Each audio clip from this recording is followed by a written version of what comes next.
What's up, Guardians, and welcome back, Warlocks. We're back at it today with another powerful Warlock build, and today's build is all about optimizing your overall damage output so that you'll have better success when running into dungeons, raids, and other in-game content. The Sanguine Alchemy was one of several exotics that received reworks at the beginning of Revenant. This update has boosted the Sanguine's performance significantly and has seen this exotic usher in a new era of high damage builds for Warlocks, and today we're going to be diving into one of those builds. The Sanguine Alchemy comes with a Blood Magic intrinsic trait, which provides two incredible benefits. The first is that when you are standing within a rift or a well of Radiance, landing weapon funnel blows will extend the duration of that rift, adding on as much as 15 seconds to the original timer of any rift. This previously required the use of empowering rifts, but that has been removed, allowing all of Blood Magic's benefits to be used when running healing rifts, and that's a tremendous benefit when you find yourself in activities that leave you aching for a source of health. The natural shelf life of any rift is just 15 seconds, so if you are able to secure enough funnel blows, you'd see those lasting for as long as 30 seconds. With some of the available build variations that this exotic has between the different subclasses, there's some very strong options out there that are going to provide a ton of bonus ability energy so that we can have these rifts available as often as possible. The second benefit that this exotic provides is a bonus in damage whenever standing within any rift or well of Radiance. This will provide a ×4 weapon surge, matching your super's energy type, providing all of those weapons with a 25% increase in damage, which can be stacked on top of Radiance's 25% bonus in damage. A new benefit to the Sanguine Alchemy is that when you target enemies when standing in your own rift, those targets will become marked, and when those enemies are marked, you'll deal an extra 10% bonus damage, on top of the ×4 weapon surge. You can only target one enemy at a time, and if that one target happens to be a dungeon or a raid boss, then you're looking at some insane damage potential. The changes to the Sanguine Alchemy have really helped this exotic become much more viable in just about any activity, as it provides you with an ongoing damage bonus as long as you're able to keep your class ability generated. The only limitation that you'll come across is that in order to cash in on the bonus damage, you have to stay inside those rifts. This means you'll really need to hone in on your skills of proper rift placement as you enter into those engagements. This new and improved version of the Sanguine Alchemy would fit right in on a prismatic subclass, even Void or Arc, but it's the Solar Subclass that offers the most benefits between its available fragments, aspects, and abilities, and that's going to align with our goal of dealing out maximum damage. In our Solar Subclass, we will be using the Touch of Flame and the Hellion Buddy aspects. The Hellion Buddy will give us an autonomous turret to help us keep enemies under control. This will apply Scorch, which will trigger ignitions to make it easier to clear out those waves of enemies and stun unstoppable champions. Touch of Flame will provide enhanced benefits with our use of healing grenades, but if we were to go with an offensive grenade like Solar or Fusion grenades, then this would improve their performance and damage output. We are of course using Well of Radiance as our super. The Sanguine Alchemy will not be able to increase the duration of our well, but we can prosper off of the ×4 weapon surge.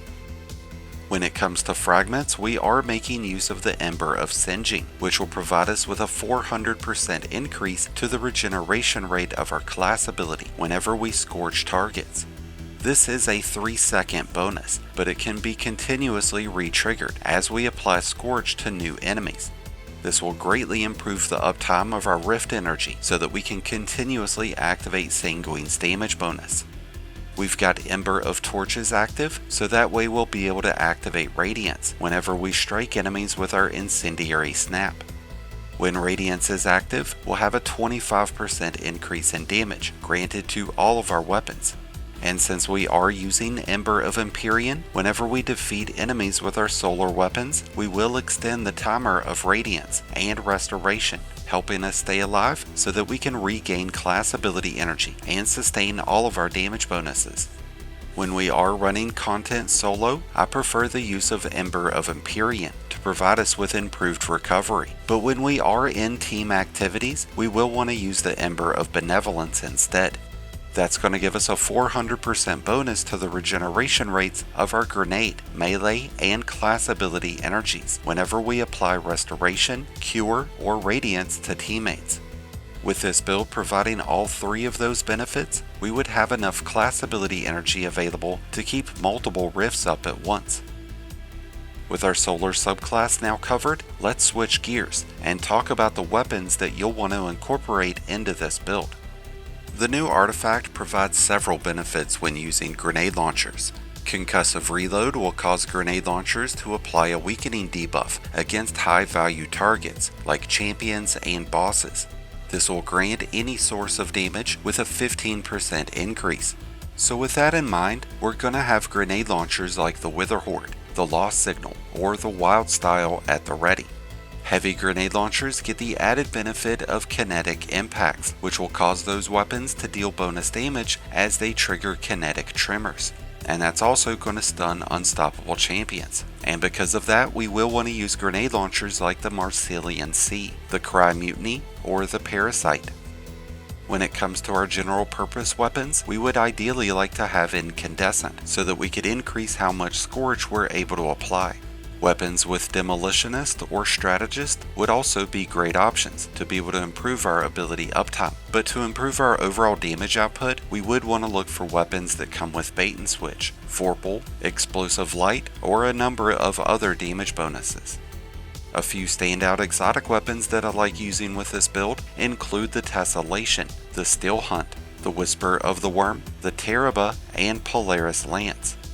And honestly, there's just so many great exotics to choose from, but it's really going to depend on the activity that you're in and if there are any champions present. With class tree and weapon options now addressed, let's talk about our armor and character stat situation. Focusing towards recovery will be crucial towards reducing the base cooldown time of our class ability. This also improves how quickly we get our health back. Outside of recovery, we would want to focus towards resilience to reduce our incoming damage, and discipline to reduce our grenade cooldown. When it comes to armor mods, we don't have to worry about fueling armor charges to be able to charge up weapon surges. This means that we could use those armor charges to give ourselves more class ability energy by using utility kickstart. But honestly, I don't find it to be necessary. But if you really wanted to maximize the uptime of your Rift energy, then this would be the route to go.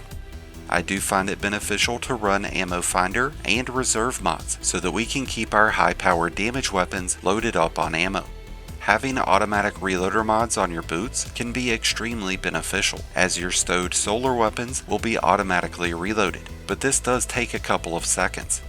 If you have perks like auto reloading, envious assassin, or reconstruction on your weapons, then this wouldn't be needed. But for those weapons that have long ass reload times, like the Xenophage, this would remove that hindrance and improve your overall damage output.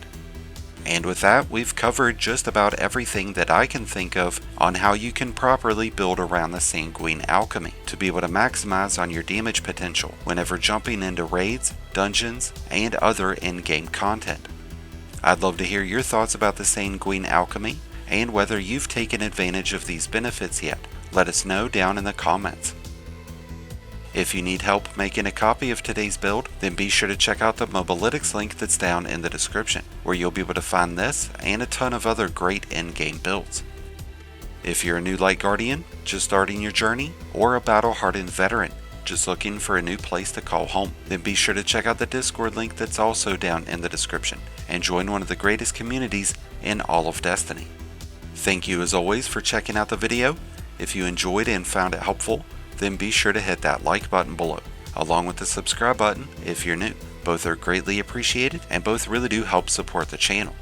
And until next time, Guardians, this has been Profane, wishing you all some happy hunting.